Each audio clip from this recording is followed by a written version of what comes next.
დილამშვიდობისა ძვირფასო ტელემაყურებლებო, დღეს 23 იანვარია, ორშაბათი, უკაცრავად პარასკევი. ეთერში ერთსულოვნების დილა, სოფიო კუჭავასთან ერთად ყველას მშვიდობიან და წარმატებულ დღეს გისურვებთ.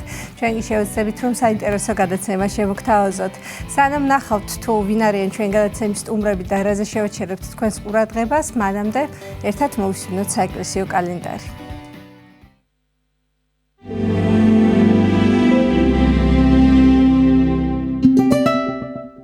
23 იანვარს წმინდა მართლმადიდებელი სამოციქულო ეკლესია მოიხსენიებს წმინდა გრიგოლს, ნოსელ ეპისკოპოსს, ბასილი დიდის ძმას, ღირს დომენტიანეს, მელიტინელ ეპისკოპოსს, ღირს მარკიანე ხუთს, ნეტარ თეოსებია დედად დიაკონს, ბასილი დიდისა და გრიგოლ ნოსელის დას, წმინდა თეოფანე დაყუდებულს. დღევანდელი დღის მფარველი წმინდანების ლოცვით და მეოხებით უფალმა დაიცვას და დაიფაროს სრულიად საქართველო. ამინ.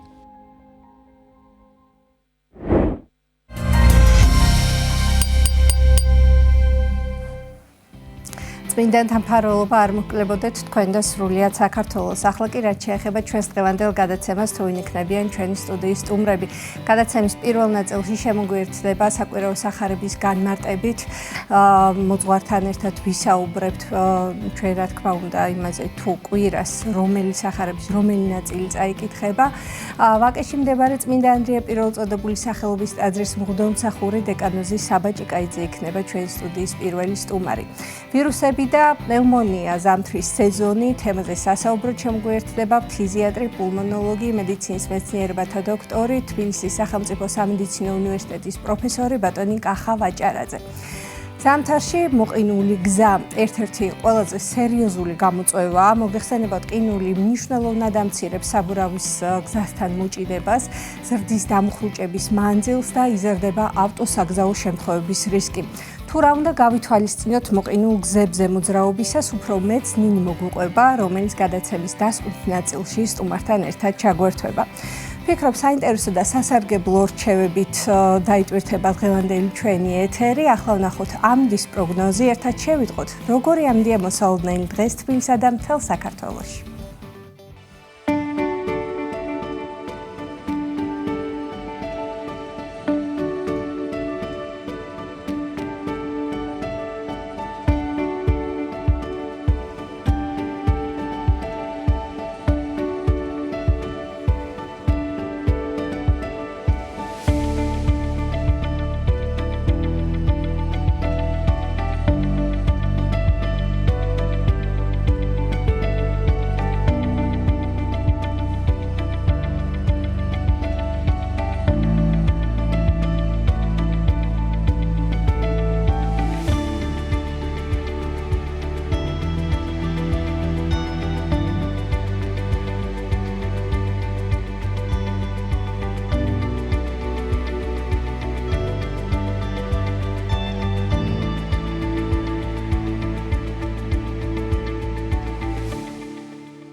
დავბრუნდით მოძღვართან ერთად ვაკეში მდებარე წმინდა ანდრია პირველწოდებული სახელობის ტაძრის მღვდელმსახური დეკანოზი საბა ჭიკაიძე შემოგვიერთდა.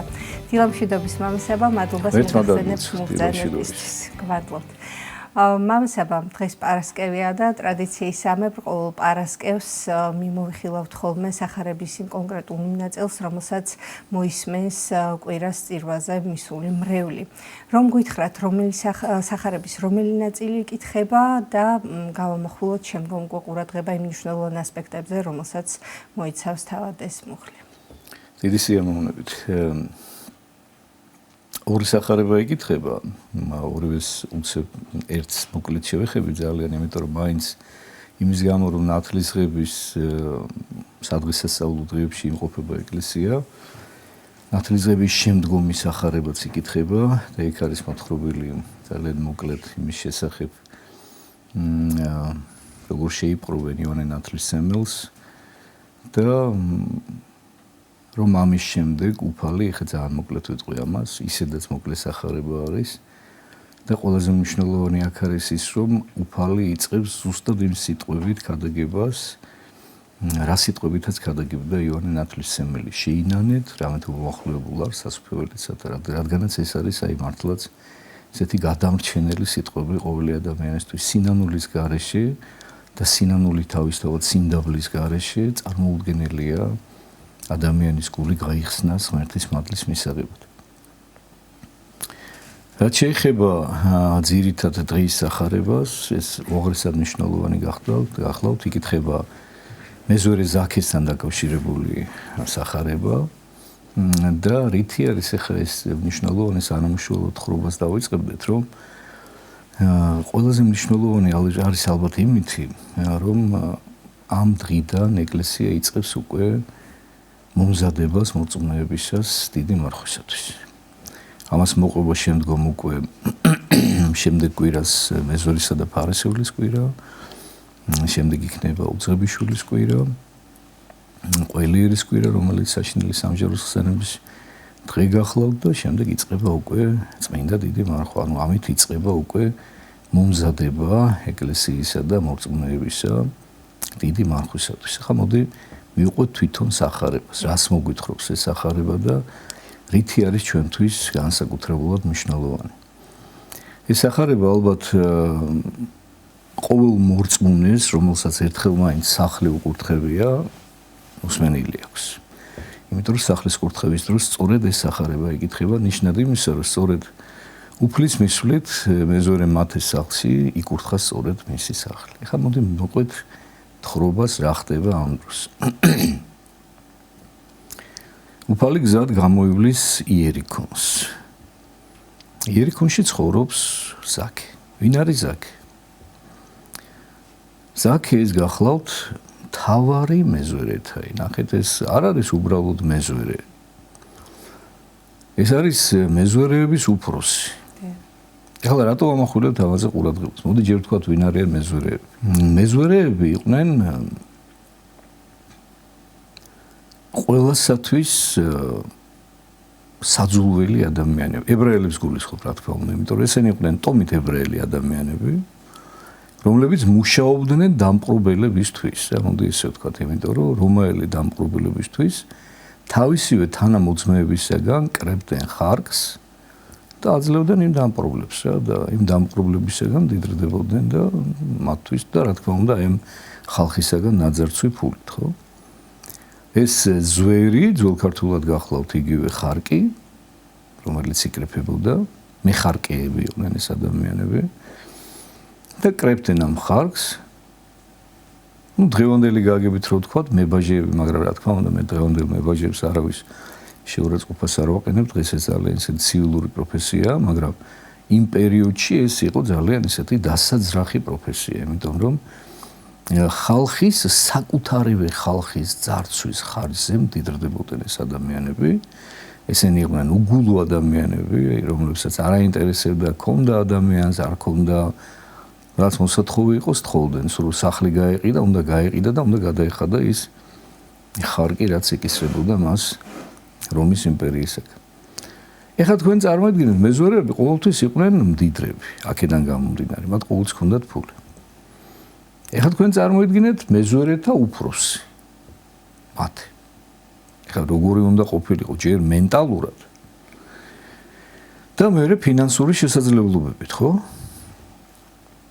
მოდი დღევანდელი გაგებით რო ვთქვა, ნუ ერთ-ერთი ოლიგარქი რა. ძალიან ძალიან შეძლებული ადამიანი რა. მილიონერი რა, რაც გინდათ ის დავარქოთ რა. თვითონ მეზვერეებსაც რომ შიშის ზარს სცემდა, იმიტომ რომ ნუ თვითონ იყო. ეხლა მოდი ისიც ვთქვათ, რომ ჭკვიანი ადამიანი იყო ძალიან.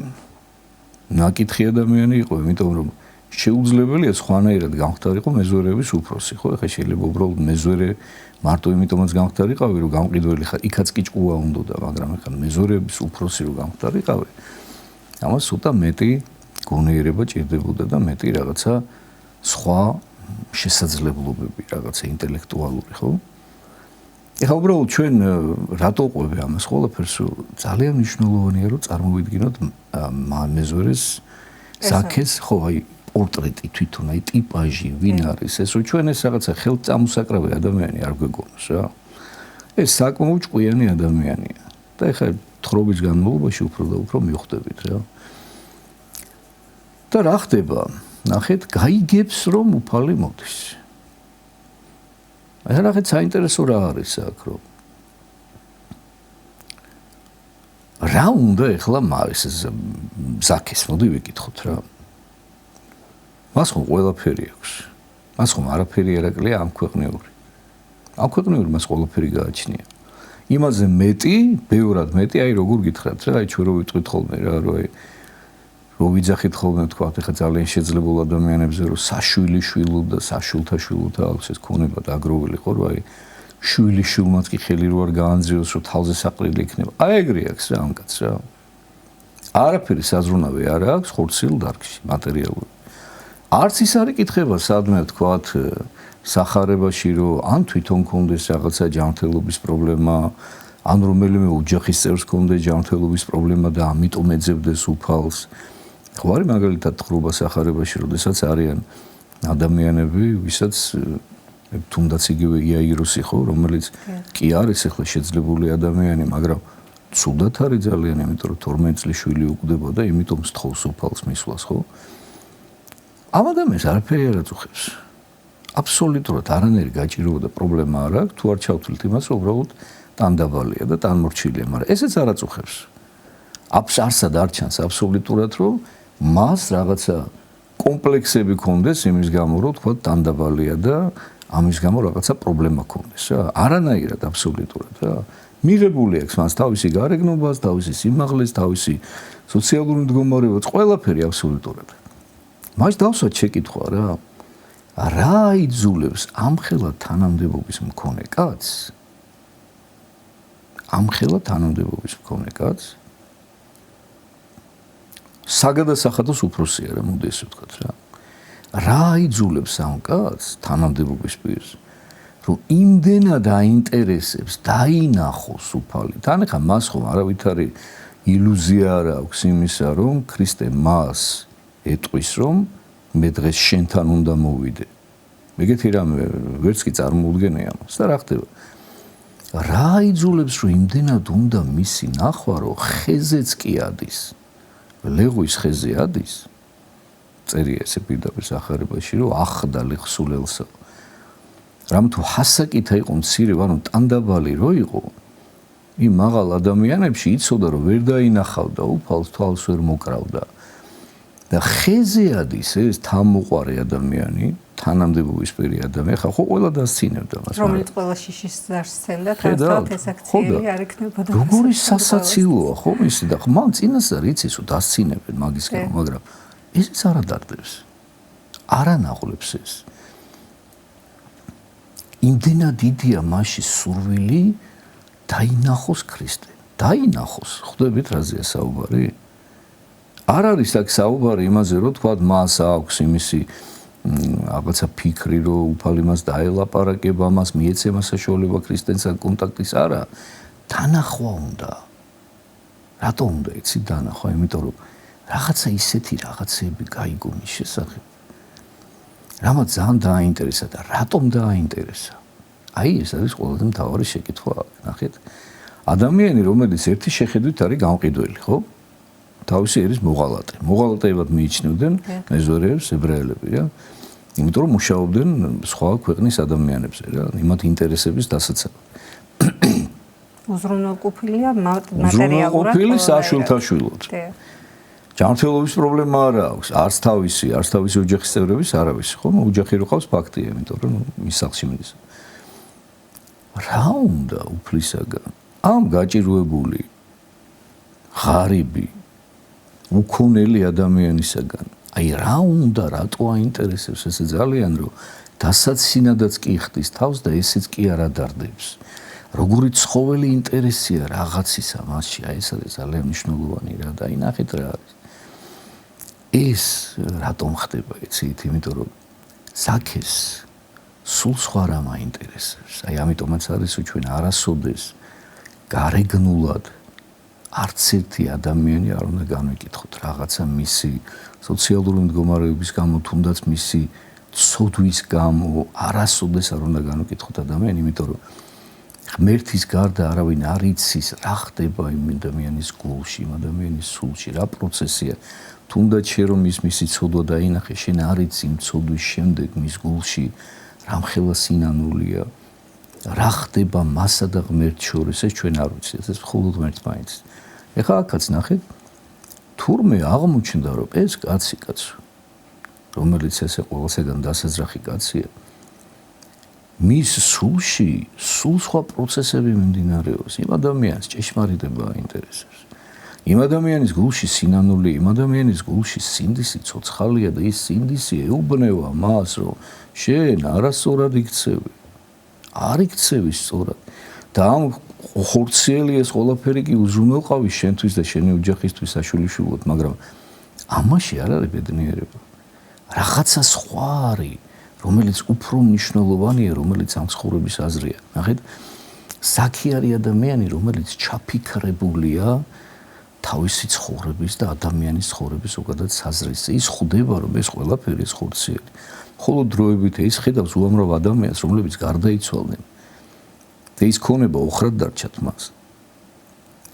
და ზაქე ფიქრობს იმაზე, ზაქე ხვდება, ზაქე გრძნობს, რომ ადამიანის ცხოვრება მხოლოდ ამ ხორციელი ცხოვრებით არ შემოიფარგლება. და ამ ხორციელი ცხოვრების დასრულების შემდეგ რაღაცა ბევრად უფრო მნიშვნელოვანი იწყება, რომლისთვისაც მზად არის კი თვითონ. აი ეს ადარდებს მას და ესმის იესოს შესახებ მას. ხედავს, რომ ეს ადამიანი არანაირ მატერიალურს არ იხვეჭს. მხოლოდ და მხოლოდ გასცემს. კურნავს ადამიანებს, უკურნებელი სცენით დაავადებულ ადამიანებს კურნავს. ქადაგებს სიყვარულს, სიკეთეს, შიერთწყურვალს აპურებს. იცეცსასწაულებს ახდენს, რომელიც არავის არ მოუხდენია. და ქადაგებს რაღაცა აღმატებულზე, რაღაცა სულიერზე, რაღაცა არა ამ ქვეყნეურზე, რომელიც აბსოლუტურად განსხვავებულია იმისაგან, რასაც ზაქე ემსახურება მთელი თავის ცხოვრების განმავლობაში. რაღაც სულიერია. სულ სხვა არსია ცხოვრების. აი ეს აინტერესებს ზაქეს. ამიტომ მიდის იესოს ანახავად. მას უნდა რომ თვალი მოკრას, რომ უბრალოდ აი ვინ როგორ გამოიყურება ეს ადამიანი, რომელიც აი ამ ყველაფერზე საუბრობს. მისი სახის გამომეტყველება უნდა დაინახოს.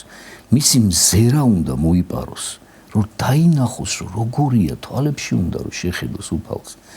იქნებ იქ წაიკითხოს ის, რასაც თვითონ ეძებს. და ნახეთ აი საოცარი რა არის, რომ ღმერთი ხო ყოვლის მხედველია.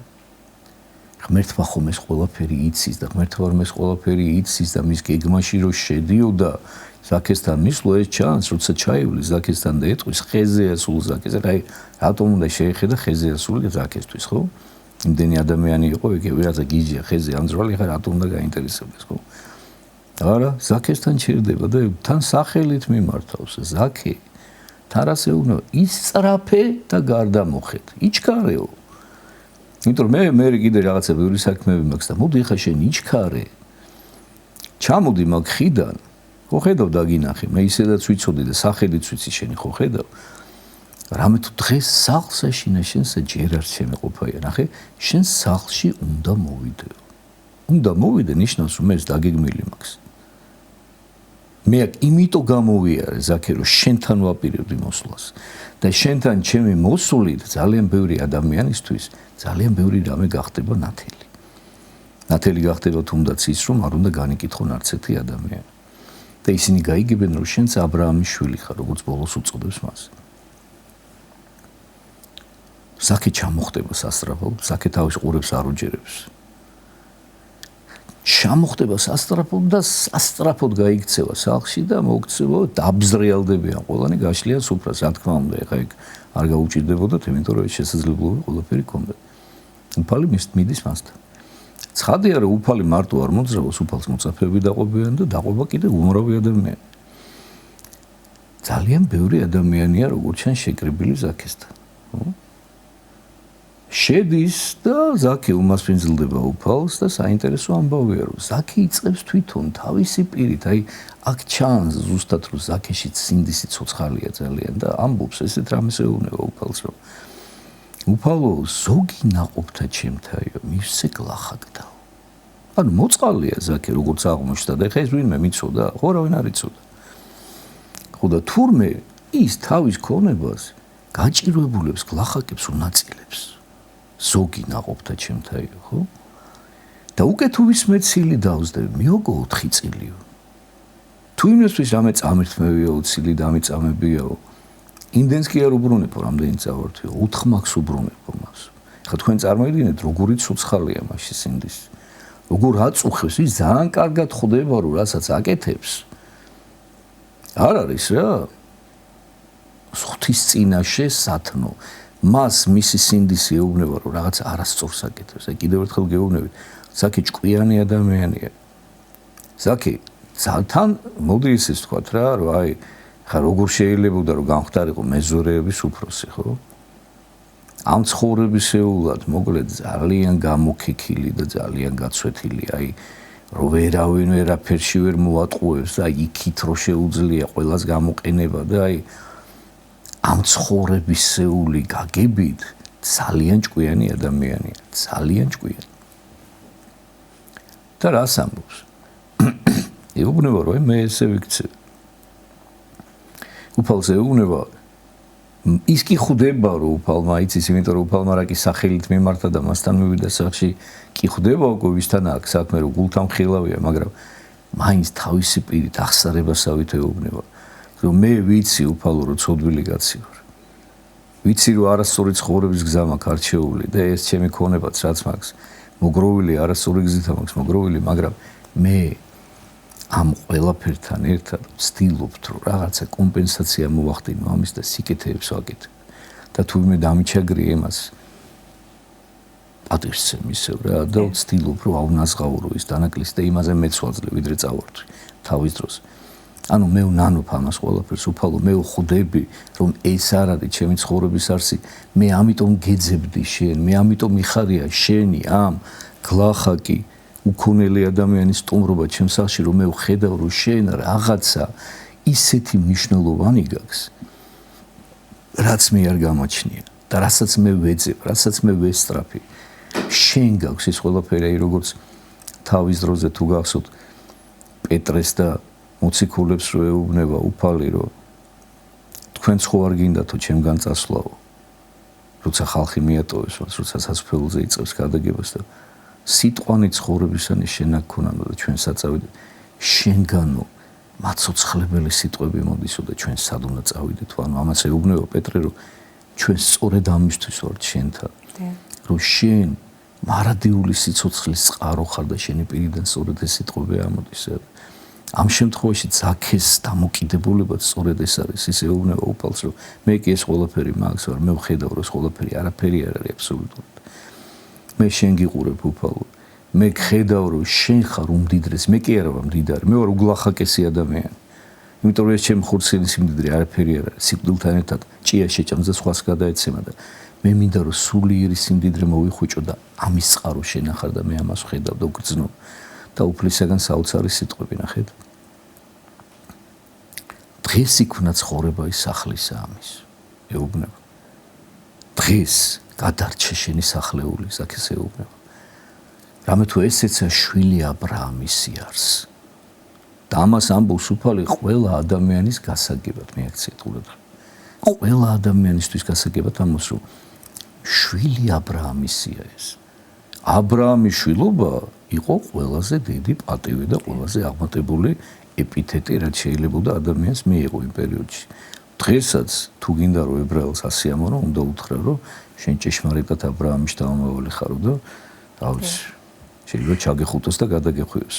ამასაბად დღევანდელობასთან რო გავავლოთ პარალელები, ვინაიდან ყოველთვის თანამედროვე არის ხომ ნებისმიერ პერიოდში, ნებისმიერ დროს თავისთავად და ყველა მართლმადიდებელი ქრისტიანისთვის ყოველდღიურად სამაგალითო უნდა იყოს, ასე ვთქვათ და უნდა ვიაზრებდეთ იმას თითოეული დეტალი, თითოეული აქცენტი, რაზე არის გამახვილებული ყურადღება, რომ ჩვენ შევიმეცნოთ და ვისწავლოთ.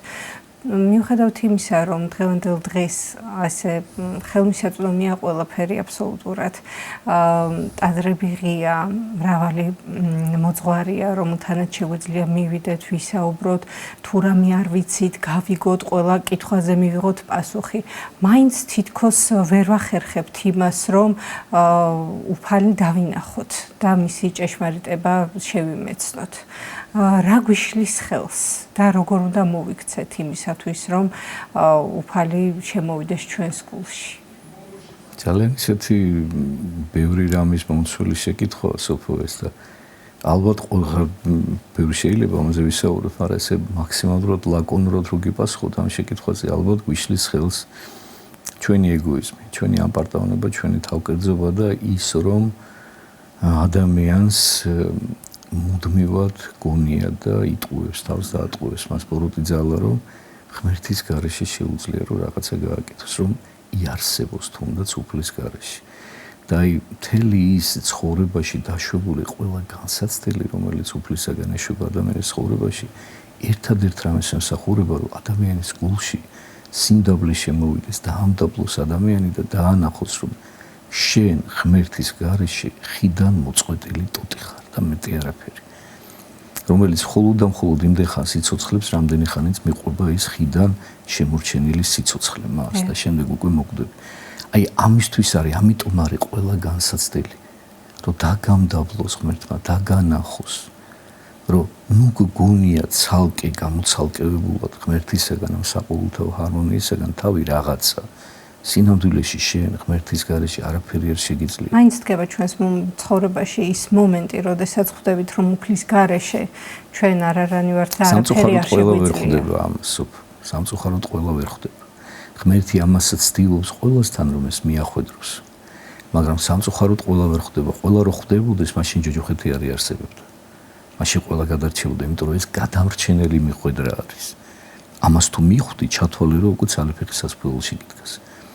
მაგრამ აი ეს არის რა, რომ ხანდახან ადამიანს ყოფნის იმდენი უგუნურება, რომ ღმერთის ყველანაირ მცდელობას უგულებელყოფს და ბოლომდე ჯიუტად რჩება თავის ეგოიზმში და თავის ამპარტავნებაში და ეს არის დამღუპველი.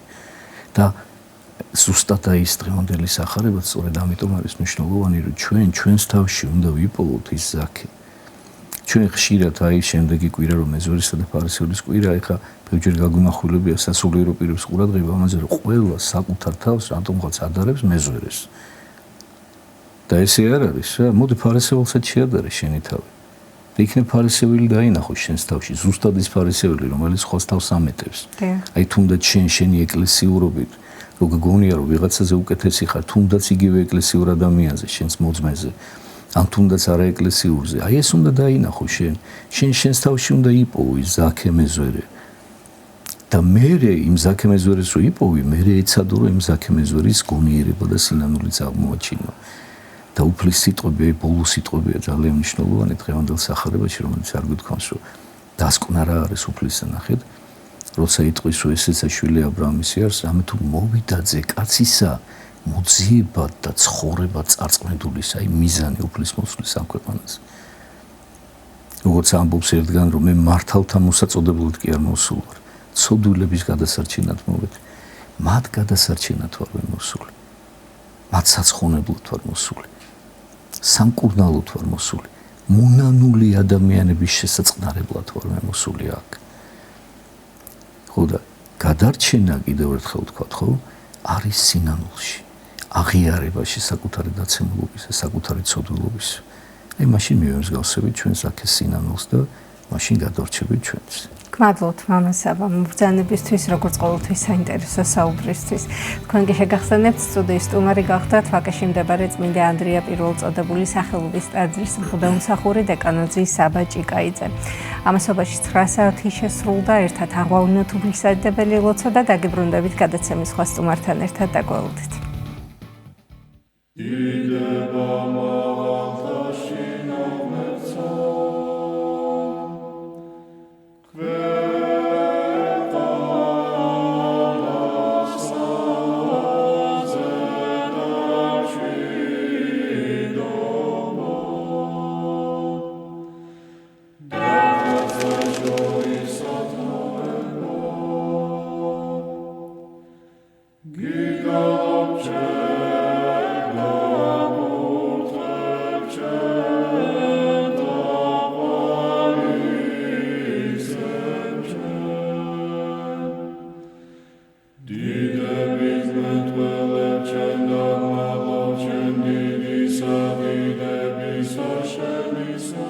ამაო ჩვენო, რომელი ხარ ცათა შინა, წმინდა იყავნ სახელი შენი, მოვედინ სუფევა შენი, იყავნ ნება შენი, ვით არცა ცათა შინა, ეგრეცა ქვეყანასა ზედა, პური ჩვენი არსობისა, მომეც ჩვენ დღეს და მომიტევენ ჩვენ თანანადებნი ჩვენი, ვით არცა ჩვენ მიუტევებთ თანამდებთა მათ ჩვენთა. და ნუ შემიყანებ ჩვენ განსაცდელსა, არამედ მიხსნენ ჩვენ ბოროტისაგან. რამე თუ შენი არს სუფევა, ძალი და დიდება, მამისა, დაძისა და წმინდისა სულისა, აც და მარადის და უკუნითი უკუნისამდე. ამინ. მიწყალე მე ღმერთო, დიდითა წყალობითა შენითა და მრავლითა მოწყალებითა შენითა ახოცე უჯულოებაი ჩემი. უფროს განბანე მე უჯულოებისა ჩემისაგან და ცოდვათა ჩემთაგან გამწმინდე მე. რამე თუ უჯულოებაი ჩემი მე უწყი და ცოდვაი ჩემი წინაშე ჩემსა არს მარადის. შენ მხოლოსა შეგწოდე და ბოროტი შენ წინაშე ვყავ, რათა განმართლე სიტყვათაგან შენთა და ზლოს ჯასა შენსა.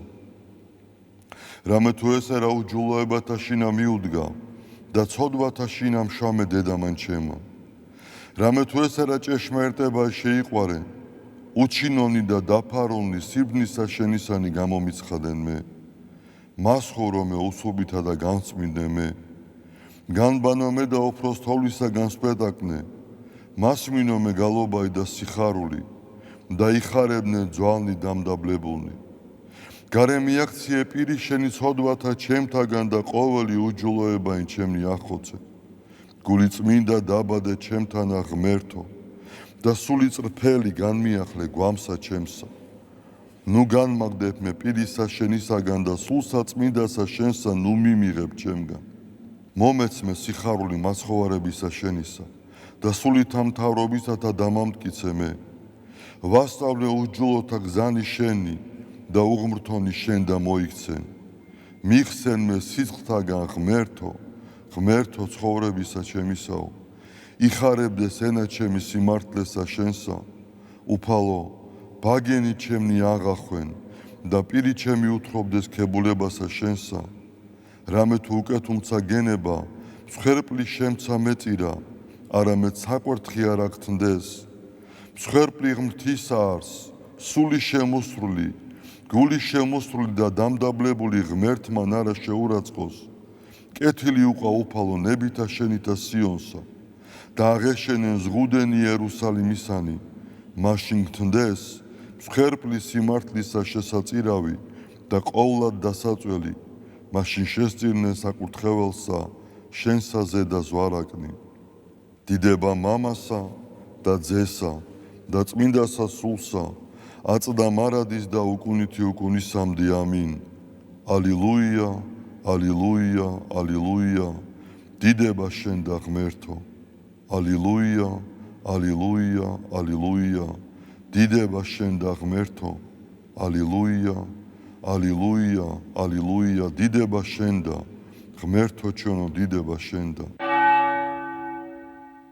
ღვთისმშობელო ქალწულო გიხაროდენ, მიმადლებულო მარიამ უფალი შენთანა, კურთხეულ ხარ შენ დედათა შორის და კურთხეულ არს ნაყოფი მუცლისა შენისა, რამე თუ მაცხოვარე გვიშევ სულთა ჩვენთა. უფალო დიდება შენდა, გადაარჩინე და გამთლიანე საქართველო. უფალო დიდება შენდა, გადაარჩინე და გამთლიანე საქართველო. უფალო დიდება შენდა, გადაარჩინე და გამთლიანე საქართველო.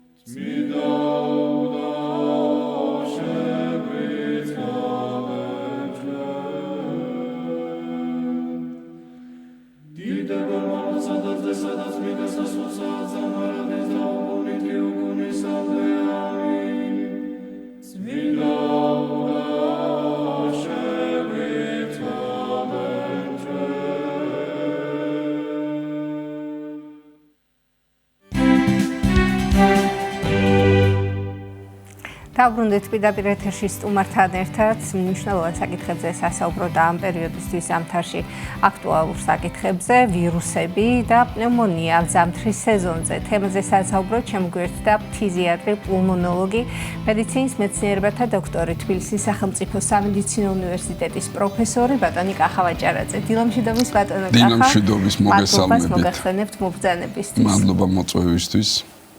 ბატონ კახა, ვინაიდან ზამთარია, შესაბამისად ამ დროს სხვადასხვა სახის ვირუსი განსაკუთრებით აქტიურდება ხოლმე, ცირკულირებს რაღაც გარკვეული ვირუსები, რომელიც უფრო მეტად ართულებს ჯანმრთელობის მდგომარეობას და პნევმონია ვითარდება ხომ თავისთავად.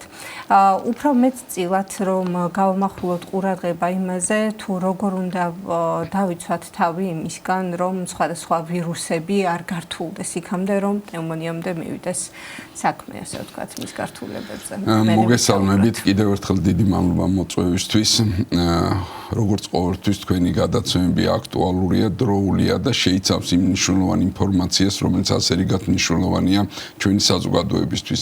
დიახ, დადგა ზამთარი და მასთან ერთად მოვიდა სასიამოვნო განწყობები, თოვლი, რაც ასოცირებულია ჯანმრთელობასთან, სისუფთავესთან, თხილამურებთან და ასე შემდეგ და ციგურობასთან და ასე შემდეგ. მაგრამ რასაკვირველია, ყველა ქმედებას აქვს თავისი უკუქმედებაც. ამიტომაც ზამთარი მაინც ასოცირდება რესპირაციულ დაავადებებთან და აი წელსაც ზემოთაღრიცხვული პრობლემები ჩვენ წინაშე დადგა და რასაკვირველია, ეს არის უპირველეს ყოვლისა ვირუსული ინფექციები. ვირუსული ინფექციები, რომელიც ხშირად საზოგადოებაში აღიქმება, როგორც გაციება. აი ამ გაციების უკან დგას დაახლოებით 200-მდე ვირუსი და ვირუსული და ბაქტერიული ინფექციები.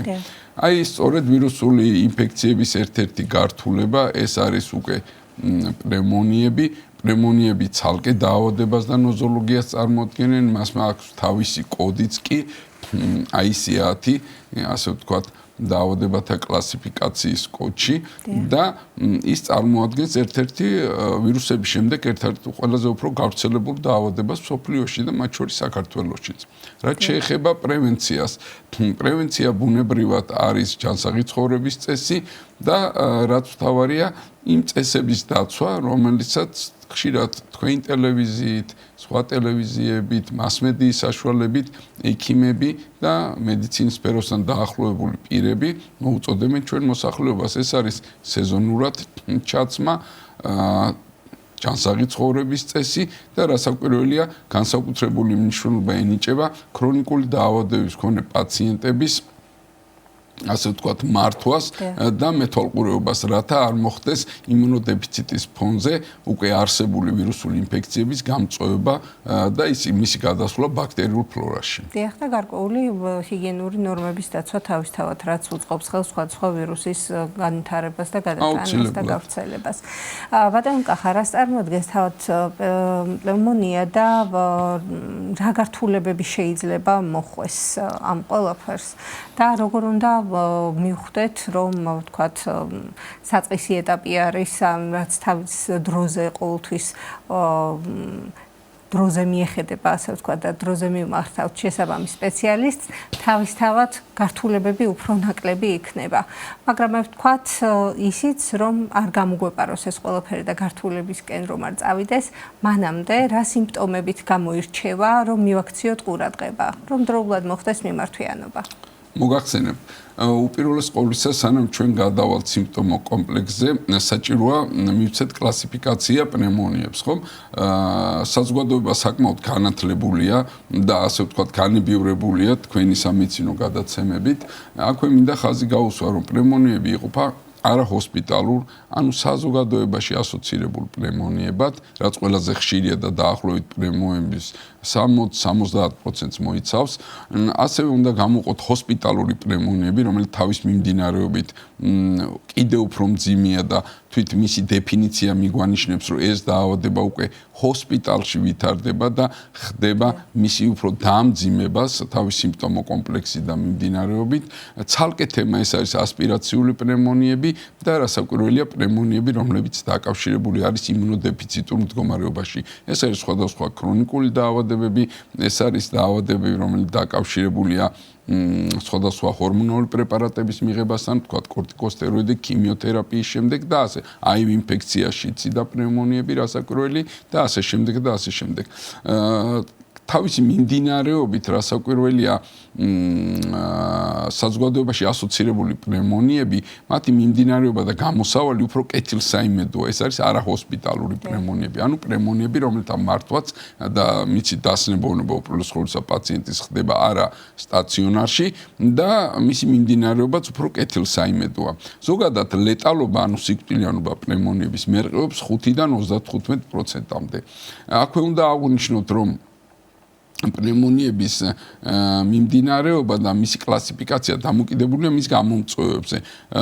ყველაზე მეტად გავრცელებული ეს არის ბაქტერიული პნევმონიები. მისი გამომწვევები აქ არიან გრამდადებითი, გრამუარყოფითი ფლორა, ატიპიური პნევმონიები, მაგრამ ამ შემთხვევაში აერობები, ანაერობები, მაგრამ განსაკუთრებით მინდა ხაზი გაუსვა ბოლო დროინდელმა ვირუსული მიმდინარეობა COVID-19 შემთხვევაში ძალიან აქტუალური გახდა ვირუსული პნევმონიები. მათი მიმდინარეობა რადიკალურად განსხვავებულია, მკურნალობის მეთოდებიც მას სპეციფიური აქვს და ამჟამად წამოვიდა ეგრეთ წოდებული სოკოვანი, ანუ ფუნგინული პნევმონიები. ეს კიდევ უფრო მძიმე კატეგორიას მიეკუთვნება პნევმონიების. ეხლა რა შეეხება სიმპტომო კომპლექსს. სიმპტომო კომპლექსი ზოგადად რესპირაციული დაავადებები ძალიან გავს ერთმანეთს. ეს არის ხველა, ეს არის სისუსტე, ეს არის ტემპერატურული რეაქცია, ეს არის ის, რასაც ჩვენ ხშირად ვეძახით, აი ზოგად სისუსტეთ ადამიანი, როდესაც აქვს გულმკერდის არეში შებოჭრილობა და რაც ყველაზე რთული ეს არის სუნთქვის უკმარისობა. აი ამ სიმპტომების არსებობის დროს მოუწოდებ ჩვენ საზოგადოებას, რომ პაციენტმა აუცილებლად უნდა მიმართოს სამედიცინო დაწესებულებას. ხშირად პნევმონიების მიმდინარეობა არის საერთოდ უსიმპტომოც. ზოგადად მინდა საზოგადოებას ვაუწყო, რომ ვირუსული ინფექციები თავისი გამოხატულებით და მანიფესტაციით გაცილებით უფრო მძიმედ მიმდინარეობს ვიდრე პნევმონიები. პნევმონიები შეიძლება შენიღბული იყოს სხვადასხვა დაავადებების ფონზე და ის საერთოდ ასიმპტომურად მიმდინარეობს, მაგალითად აი იმუნოდეფიციტის მქონე პაციენტებში, მოხუცებში, როდესაც შესაბამისი პასუხი ორგანიზმის იმუნური პასუხი არის დაგვიანებული და შეიძლება საერთოდ ტემპერატურის გარეშეც კი მიდიოდეს ეს მძიმე დაავადება. რა უნდა გავაკეთოთ ამ შემთხვევაში? რასაკვირველია, პირველ ყოვლისა ეს არის მიმართვიანობა ექიმთან და სადაც უკვე იწყება ის სპეციფიური კვლევები, რომელიც საჭიროა პნევმონიის დიაგნოსტირებისთვის. ამიტომაც ჩვენ ცალკე თემას ალბათ შევეხებით გართულებებს და აქვე მინდა მოუწოდო საზოგადოებას, რომ მიუხედავად იმისა, რომ თუ თქვათ დაეწყოთ ვირუსული ინფექცია და გახანგრძლივდა ის ერთ კვირაზე მეც ჩვენ მოგეხსენებათ, რომ რეპლიკაციის დროს, ვირუსების დროს ვრცელდება ერთი კვირა და აი ამ შემთხვევაში ასე ხშირად გავრცელებული ანტიბიოტიკოთერაპიის გამოყენება აბსოლუტურად უსაფუძვლოა. ჩვენ ვიცით, რომ ანტიბიოტიკი ვირუსზე არ მოქმედებს, ამიტომ ჩვენ ერთადერთს რასაც ვაკეთებთ იმას, რომ ვაძლიერებთ ანტიბიოტიკორეზისტენტობას ჩვენ ორგანიზმში. აი მაშინ, როცა ვირუსული ინფექცია უკვე გადადის ბაქტერიულ ფლორაში, ამ შემთხვევაში ანტიბიოტიკოთერაპია პირდაპირ ნაჩვენებია. დიახ, და რა თქმა უნდა, როგორც ყოველთვის ჩვენ მოუწოდებს ჩვენს მაყურებელს, რომ არ მიმართონ თვითნებურ მკურნალობას, თავისთავად მით უფრო ანტიბიოტიკებით, რომელსაც დაეწაფებიან ხოლმე მაშინათვე სამწუხაროდ და გარდა ამისა კიდევ თავადვე გამოაქვთ გარკვეული დასკვნები თუ რა ჭირდებათ მათ და შეიძლება ასევე წავიდნენ მიმართონ რენტგენოგრაფიას და ესეც შეიძლება თუ არა იყოს დასხივება როგორც ასეთი როგორც ეძახიან ხოლმე საზიანო ჯანმრთელობისთვის. მე აღვნიშნე, რომ ყოველ ქმედებას აქვს თავისი უკუქმედება. ყველა მოქმედება უნდა იყოს რაციონალური და მიზანმიმართული. დღეს მედიცინა ისე როგორც ნებისმიერი დარგი დგას ორ ძირითად მოთხოვნაზე და ეს ხაზგასმით არის აღნიშნული მსოფლიო ჯანდაცვის ორგანიზაციის ნებისმიერ რეკომენდაციებში, გაიდლაინებში, პროტოკოლებში და რომელსაც ეროვნული გაიდლაინებიც მიყვება, ხო? უპირველეს ყოვლისა, ეს უნდა იყოს უსაფრთხო და ეფექტური ქმედებები, დაწყებული დიაგნოსტიკის მეთოდებით, დამთავრებული მკურნალობით. აქ რასაკვირველია, როდესაც საკითხი დგება პნევმონიების დიაგნოსტიკაზე, პნევმონია რა არის? ეს არის ფილტვის ქსოვილის პარენქიმის ანთება და მისი დიაგნოსტირება გარდა აუსკულტაციური, პერკუსიული და პალპაციის და ასე ვთქვათ, ვიზუალური პაციენტის გასინჯვის გარდა აუცილებლად უნდა ეყრდნობოდეს რადიოლოგიურ კონფირმაციას, ანუ რადიოლოგიურ დადასტურებას. ამას ძალიან დიდი მნიშვნელობა ვინაიდან თუ არ არის რადიოლოგიურად დადასტურებული პნევმონია, აუსკულტაციით, ანუ მოსმენით შეიძლება ისმოდეს სხვადასხვა პათოლოგიური ხმები, მაგრამ ეს პნევმონია არ იყოს. ეს იყოს სხვა ის დაავადებები, რომელსაც ანალოგიური, ვთქვათ, სიმპტომოკომპლექსიც ახასიათებს და მოსმენის შედეგაც, ანუ აუსკულტაციური ფენომენებით შეიძლება იყოს. ძირითადად ეს არის კრეპიტაცია, ანუ სველი ხიხინი, რომელიც მოისმინება. თუმცა ამის უკან შეიძლება სხვა დაავადებებიც იყო. ძალიან საინტერესოა, რომ პნევმონია წარმოადგენს როგორც პირველად დაავადებებს, ისე ძირითადი დაავადებების გართულებას და ერთ-ერთი ყველაზე ხშირია ეს არის ფილტვების ქრონიკული ობსტრუქციული დაავადება. აი მისი ყველაზე ხშირი გართულება ფქოდი ეს ჩვენ არაერთ გზის გქონია თქვენ გადაცემაში ამაზე საუბარი. პნევმონია წარმოადგენს აი ამ ძიმე დაავადების თვითონ ფქოდის ფილტვების ქრონიკული ობსტრუქციული დაავადების, რომელიც სიკვდილიანობა გაცილებით აღემატება პნევმონიების პროცენტულ მაჩვენებლებს სიკვდილიანობის მესამე ადგილზეა ფქოდის და აი სწორედ მის უმთავრეს და უპირველეს გართულებას წარმოადგენენ პნევმონიები. დიახ, თქვენ ახსენეთ ასევე ჰოსპიტალური პნევმონია, ხომ? კი, ამის შესახებაც რომ ვისაუბროთ, ეს უფრო გართულებული ფორმა თუ რას წარმოადგენს და როგორ ხდება მისი მართვა? მოგახსენებთ, უპირველეს ყოვლისა მინდა აღვნიშნო, რომ ჰოსპიტალური პნევმონიები თავისი მიმდინარეობით გაცილებით უფრო მძიმეა ვიდრე არაჰოსპიტალური პნევმონია, ანუ ამბულატორიული პნევმონიები, ანუ საზოგადოებაში ასოცირებული პნევმონია. ეს არის ის შემთხვევები, როდესაც პაციენტი სხვადასხვა ნოზოლოგიის გამო დაავადების გამო ხვდება სტაციონარში და აი იქ მას უვითარდება იმუნოდეფიციტის ფონზე პნევმონია, ანუ ფილტვების ანთება. ეს კიდევ უფრო მძიმე მიმდინარეობა და შესაბამისად გართულებებისა და სიკვდილიანობის პროცენტული მაჩვენებებიც იმატებს. ორივე სიტყვით ჩვენ შევეხოთ მაინც პნევმონიების გართულებას. ეს არის დაწყებული სუნთქვის უკმარისობით, რაც ძალიან მნიშვნელოვანია. ამიტომაც დღეს საზოგადოებას მოუწოდებ, რომ ყურადღებით მოусმინონ თავის ორგანიზმს და არის ესეთი სპეციფიური, ასე ვთქვათ, მოწყობილობები, რასაც ქვია პულსოქსიმეტრები. ანუ ეს არის ის, როდესაც ჩვენ პერიფერიულ სისხლში შეგვიძლია ჟანგბადის შემცველობის განსაზღვრა. აი ნორმაში ის უნდა იყოს 94-დან 100-მდე. ეს ყველა საფთიაქო ქსელში იყიდება, ხელმისაწვდომია და დღესდღეობით ფაქტიურად ყველა ოჯახში ის იკავებს თავის ღირსეულ ადგილს, როგორც ერთ-ერთი მნიშვნელოვანი სადიაგნოსტიკო საშუალება და აი ამ შემთხვევაში უნდა ვიცოდეთ, რომ 94-დან 100%-მდე ეს არის ნორმა, 90-დან 94-მდე ეს არის უკვე საგანგაშო მდგომარეობა, ხოლო 90-ის ქვევით პაციენტი უკვე საჭიროებს ჰოსპიტალიზაციას ან ჟანგბადის დახმარებას. ეს ერთ-ერთი რასაკვირველია გართულება პნევმონიების. გართულებების სიაში შეგვიძლია გამოვყოთ ისეთი მძიმე გართულებები, როგორც არის სისხლიანი ხველა, ანუ ჰემოფტიზისი, რასაც დიდი მნიშვნელობა აქვს და პირველივე სიმპტომის დროს პაციენტმა უნდა მიმართოს სამედიცინო დაწესებულებას და მის პირად ექიმს. ეს არის ხველა, ეს არის პროფუზული ხველა, არის მშრალი ხველა, არის პროდუქტიული ხველა და რაც ყველაზე მძიმე გართულებაა პნევმონიების და ეს პაციენტები ხვდებიან ინტენსიური თერაპიის განყოფილებებში, რეანიმაციაში, ეს არის რესპირაციული დისტრეს სინდრომი.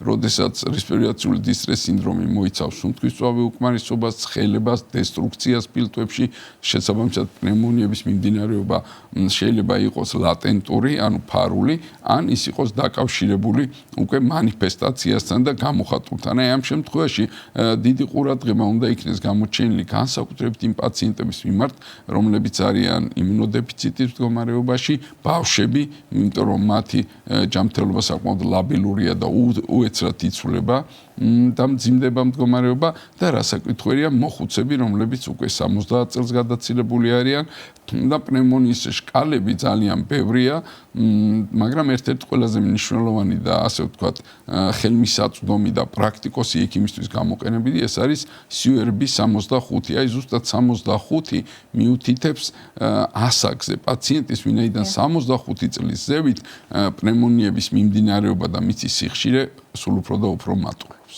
დიახ.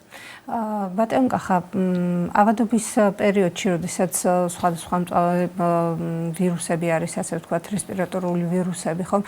ასეთ შემთხვევაში უფრო საზოგადოებაში გავრცელებული ასეთ დამოკიდებულება, რომ ხველებამ შეიძლება დიდი ხანი გასტანოს და თითქოს ამას არ აქცევენ ყურადღებას. რომ მივცეთ რჩევა ჩვენს მაყურებელს იგივე ბავშვების შემთხვევაში და უფროსი ასაკის წარმომადგენლებისთვის ყურადღება რომ მიაქციონ და გაამახვილონ, რომ რამდენი დღე არის დასაშვები ხველებისთვის, აი ამ ვირუსული ფონისთვის, რომ მისაღები იყოს და რა პერიოდიდან უნდა მიექცეს ყურადღება. ხველა წარმოადგენს ერთ-ერთ უფრო ყველაზე ხშირ სიმპტომო კომპლექსს არა მარტო პნევმონიებში, არამედ სხვა რესპირაციული, ანუ სასუნთქი სისტემის დაავადებებში და ის დაახლოებით მოიცავს სიმპტომების 50-60%-ს. ანუ 50-60%-ში ყველაზე ხშირად მინდა აღვნიშნო ჩვენ რესპირაციული დაავადებებში და მათ შორის პნევმონიებში ხვდება ხველის სიმპტომი. ეს გასაგებია. ხველა იმდენად ხშირი გახდა, რომ დღეს მას მიენიჭა არა მარტო როგორც სიმპტომის, არამედ დაავადების სტატუსი. და არის სპეციალური კოდიც R05, რომლითაც ჩვენ შეგვიძლია უკვე ხველა შევიყვანოთ დაავადებების სიაში. ეხლა რაც შეეხება ხველის დეფინიციას თვითონ. ხველა არის ბიძგისებური ამოსუნთქვა, რომელიც არის მიმართული ტრაქეობრონქიალური ხის განთავისუფლებისგან, სეკრეტისგან და სხვა რაიმე უცხო ნივთიერებებისგან. ხველა იყოფა თავისი ხანგრძლივობით 3 ეტაპად. მწვავე ხველა, ეს უნდა ვიცოდეთ აუცილებლად, ეს არის დაახლოებით როცა გრძელდება ხველა 4 კვირა, ანუ 1 თვის განმავლობაში, ქვემწვავე ხველა, რომელიც 4-დან 8 კვირამდე გრძელდება და აი 8 კვირის შემდეგ, ანუ 2 თვის მერე ხველაზე ენიჭება უკვე დეფინიცია ქრონიკული ხველა. აი სწორედ ქრონიკული ხველა წარმოადგენს იმ საყურადღებო და მეტად მნიშვნელოვან სიმპტომო კომპლექსს, რომელიც უნდა იყოს აუცილებლად ადეკვატურად აქმული.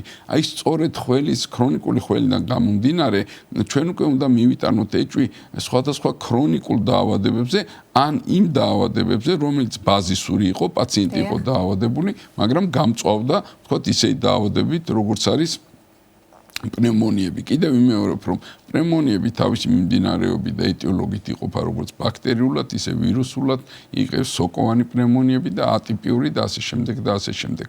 რაც შეეხება ხველის ფაქტორს, ხველა შეიძლება იყოს როგორც პროდუქტიული, ანუ ნახველის გამოყოფით მიმდინარე ხველა, ასევე მშრალი ხველა. ხველა დაავადებას ახასიათებს თავისი, ასე ვთქვათ, სპეციფიური ხველის მიმდინარეობა.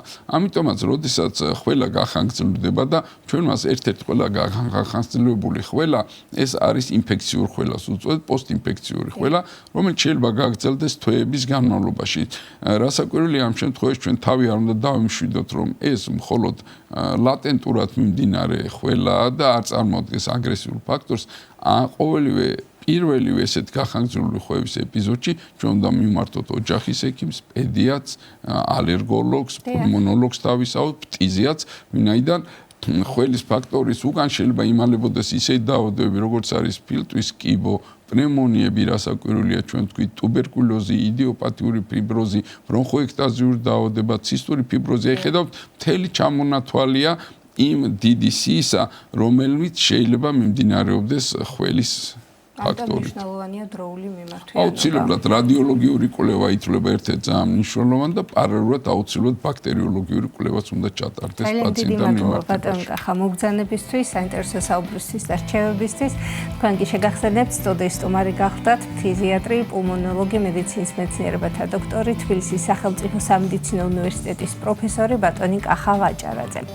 ასევე მნიშვნელოვანი საკითხით გავაგრძელებთ გადაცემას ზამთარში მოყინული გზა ერთ-ერთი ყველაზე სერიოზული გამოწვევაა, მოგეხსენებათ ყინული მნიშვნელოვნად ამცირებს საბურავის გზასთან მოჭიდებას, ზრდის დამუხრუჭების მანძილს და იზრდება ავტოსაგზაო შემთხვევების რისკი. თუ რა უნდა გავითვალისწინოთ მოყინულ გზებზე მოძრაობისას, უფრო მეც ნინი მოგუყვება თავისი ჩართვის მეშვეობით, რომელიც ახლა ჩაგვერთვება პირდაპირ ეთერში. დილამშვიდობის ნინა.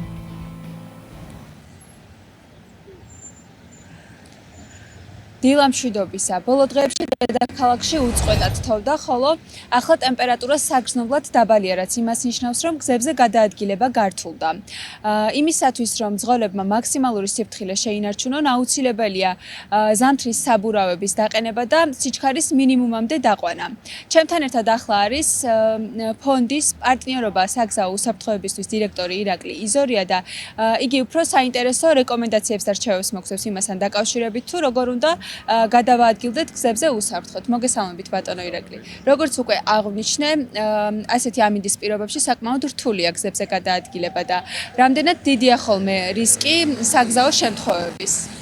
მოგესალმებით, ბოლო პერიოდში საქართველოს კანონმდებლობის შეცვლის ინიციატივა გამომდინარეობდა იქიდან, რომ გახშირებული იყო საგზაო სატრანსპორტო შემთხვევები და ზამთრის პერიოდში ძირითადად ეს გამოწვეული იყო იმით, რომ აქამდე რეგულაცია არ არსებობდა ზამთრის საბურავების და მაღალმთიან რეგიონებში ხშირი იყო მოცურება გადავარდნა ჯებირებიდან, აქედან გამომდინარე შეიცვალა და მოხდა რეგულაციის დამატება და საქართველოს მთავრობის დადგენილებით უკვე სავალდებულო არის გარკვეული ესეთი ტექნიკური მონაცემების მახასიათებლები ჰქონდეს საბურავებს, როგორიცაა ის, რომ უნდა იყოს ზამთრის, მას უნდა ეხატოს ფიფქი, აუცილებლად უნდა იყოს 10 წელიწადზე უფრო ახალი, ვინაიდან დაახლოებით 7-8 წლის მერე საბურავები ეგრეთ წოდებულ გარემო პირობებიდან გამომდინარე იწყებენ დამტვრევას და არ არის საიმედო და ასევე უნდა არსებობდეს პროტექტორის გარკვეული სიმაღლე, რომელიც მსუბუქი ავტომობილებისთვის არის დაახლოებით 4 მმ-მდე, ხოლო სატვირთო ავტომობილებისთვის 3 მმ-მდე. ამის შემოწმების ვალდებულება აკისრია საპატრულო პოლიციას და არის მიდგომა, როცა თუ გაჩერებს საპატრულო პოლიციელი და მეტეოროლოგიური პირობები არის ძალიან რთული, ამ შემთხვევაში მას შეუძლია მოგთხოვოთ უკან დაგაბრუნოთ ან გააჩეროთ ავტომობილი ან პირდაპირ ევაკუატორით გადაიყვანოს დაცულ სადგომზე. შესაბამისად საპატრულო პოლიციელი ამოწმებს ასაკს საბურავების და ნათლად უნდა იკითხებოდეს ამ საბურავებზე თვითონ თარიღი, ამოწმებს ახატია თუ არა ზამთრის მაჩვენებელი ფიფქი და ასევე პროტექტორების სიმაღლე სპეციალური სანტიმეტრით. აქედან გამომდინარე ბოლო პერიოდში თითქოს შემცირებულია საგზაო სატრანსპორტო შემთხვევები, მოგეხსენებათ მაღალმთიანი რეგიონები კონტროლდება, არ ხდება გაშვება იმ ავტომობილების, რომლებიც არ სარგებლობენ ზამთრის საბურავებით, მაგრამ აქაც ერთი ნიუანსი არსებობს, თუ მაგალითად ძალიან რთულია პირობები და ძლიერი ყინვაა და ძლიერი თოვლი, ამ შემთხვევაში საპატრულო პოლიციის წარმომადგენელს შეუძლია მოგთხოვოთ ეგრეთ წოდებული მოცურების საწინააღმდეგო ჯაჭვები და მინიმუმ წამყვან ორ თვალზე მაინც უნდა იყოს ეს ჯაჭვი მორგებული. თუ ეს ასე არ იქნება, ამ შემთხვევაში უფლება აქვს, რომ შეგაჩეროთ და ანუ არ გაგიშვათ იმ ლოკაციაზე, სადაც მივზანდებით. ასევე მნიშვნელოვანია ის, რომ დადგენილება ითვალისწინებს იმ ადგილებს და ლოკაციებს, სადაც არის ზამთრის საბურავების კონტროლი, დაახლოებით 25-მდე ადგილია და ეს არ არის პატარა მონაკვეთები, არამედ გზელი მაგისტრალები იგულისხმება. აქედან გამომდინარე, სანამ დავგეგმავთ მარშრუტს, აუცილებლად შეიძლება გავესწროთ ამ არეალებს, სადაც შეიძლება შემოწმება მოხდეს და ვისარგებლოთ ზამთრის საბურავები. თუმცა რეკომენდაციის სახით ვიტყოდი იმას, რომ არა მარტო კომფორტი არის ზამთრის საბურავების ქონა, არამედ ქალაქის პირობებში მნიშვნელოვანია მისი გამოყენება, გამომდინარე იქიდან, რომ როცა +7 გრადუსიდან ეცემა ტემპერატურა ან ოდნავ ნელი წვიმარი, ამ შემთხვევაში ზაფხულის საბურავები ყრივდება, აღარ აქვს მოჭიდება თვითონ ასფალტის საფარზე და ამ შემთხვევაში ხდება ავტომობილების მოცურება. აქედან გამომდინარე, ნებისმიერმა მძღოლმა ქალაქში იქნება თუ სხვა გარემო პირობებში აუცილებლად უნდა ატარონ ზამთრის საბურავები და ჩვენი კანონმდებლობით მისი ვალდებულება გვაქვს 1 დეკემბრიდან 1 მარტამდე. აქედან გამომდინარე, ეს პერიოდი არის მნიშვნელოვანი და ზუსტად იმაზე გათვლილი, რომ არის სიცივის პერიოდი და შეიძლება ზაფხულის საბურავებმა გვიმტყუნონ. ეს ყველაფერი დამოკიდებულია იმაზე, რომ მით უმეტეს თანამედროვე ავტომობილები თუ ზუსტად ის საბურავები არ აყენია ზამთრის, ამ შემთხვევაში შეიძლება ელექტროსისტემამ არ იმუშაოს იგივე ABS-მა, მუხრუჭის სხვადასხვა სისტემებმა. აქედან გამომდინარე, მნიშვნელოვანია თუნდაც ახალი იყოს ავტომობილი, ამას არ აქვს მნიშვნელობა, ეყენოს აუცილებლად ზამთრის საბურავი. მე რამდენადაც მივხვდი ამ რეგულაციების გათვალისწინებით საკმაოდ დაბალი ავტოსაგზაო შემთხვევების მაჩვენებელი უკვე და ბოლო დღეებში როცა ამინდი გაუარეს და სტატისტიკაზე და მონაცემებზე უარყოფითად არ უმოქმედია ხომ ამინდის ცვლილებებს და შემთხვევები მინიმუმამდე იყო დაყვანილი. წინა წლებში სანამ კანონი იქნებოდა ხშირი იყო საგზაო შემთხვევები ძირითადად მაღალმთიან რეგიონებში, თუმცა ბოლო პერიოდში არის კლება. რაც შეეხება ბოლო პერიოდს ზუსტი მონაცემები არ აქვს ამ დღეებში თუ როგორი საგზაო შემთხვევები მოხდა და რამდენი, თუმცა როგორც ვიცით, ანუ იმ სიხშირით არ ხდება, როგორი სიხშირითაც აზრი ხდებოდა. თუმცა საინტერესოა, როცა მორჩება ზამთრის პერიოდი და ეს 1 მარტი დადგება, მე უკვე სტატისტიკურადაც შევხედოთ გამოქვეყნებულ მონაცემებს და შევადაროთ წინა წელიწადს, რომ დავინახოთ რა ცვლილებები განხორციელდა რეალურად მართლა შეამცირა თუ არ შეამცირა საგზაო შემთხვევები კანონმდებლობის შეცვლა. ასევე მინდა გკითხოთ საზოგადოების ცნობიერების შესახებ. ერთი ალბათ კანონმორჩილება, რასაც ჩვენი საზოგადოება აშკარად ემორჩილება კანონებს უბრალოდ და მეორე რამდენად არის გაზრდილი მათი ცნობიერება ამ საკითხთან დაკავშირებით. ყოველთვის ნებისმიერ წელიწადს აუცილებელია მძღოლთა ცნობიერების ამაღლება. ვიცით, რომ ყოველ წელიწადს ხდება ახალი მძღოლების მიღება, ყველა იღებს 1.8 გადააჭარბა უკვე მართვის მოწმობის რაოდენობა. აქედან გამომდინარე, თაობებიც იცვლებიან და აუცილებელია ყოველწლიური კამპანია ჩატარდეს წინასაზამთროთ. ეს აუცილებლობას წარმოადგენს, ვინაიდან მივაწოდოთ იმ ახალბედამძღოლებს იქნება თუ ნებისმიერ მძღოლს ზამთრის პერიოდის ის ნიუანსები, რამაც შეიძლება საგზაო შემთხვევა გამოიწვიოს და საინფორმაციო კამპანია ასევე მნიშვნელოვანია სატელევიზიო კუთხითაც და ასევე თქვენი ჩართულობას მნიშვნელოვანია მედიის, რომ ესე ინფორმაციას აწვდით ხალხს და გათვალისწინებას უმეტესწილად ხდება. აქედან გამომდინარე, ჩართულობა და საზოგადოების ცნობიერება ერთ-ერთი გადამწყვეტი მნიშვნელობაა საგზაო სატრანსპორტო შემთხვევების შემცირების პერიოდში. ძალიან დიდი მადლობა. იმედი მაქვს, რომ თქვენს რჩევებს გაითვალისწინებს ყველა მძღოლი და გზებზე გადაადგილება ნებისმიერი ამინდის პირობებში უსაფრთხო იქნება. მეც ვიმედოვნებ, რომ გაითვალისწინებთ ბატონი ირაკლის რჩევებს ჩვენი მაყურებლები და მშვიდობიან უსაფრთხო მგზავრობას უზრუნველყოფენ. ყველას მშვიდობიანი, წარმატებული და ბედნიერი დღე მინდა გისურვოთ. დიდი მადლობა მინდა გადაგიხადოთ იმისათვის, რომ ეს დრო ჩვენთან ერთად გაატარეთ. ბედნიერ შაბათ კვირას გისურვებთ და უშაბათამდე გემშვიდობებით. ნახვამდის.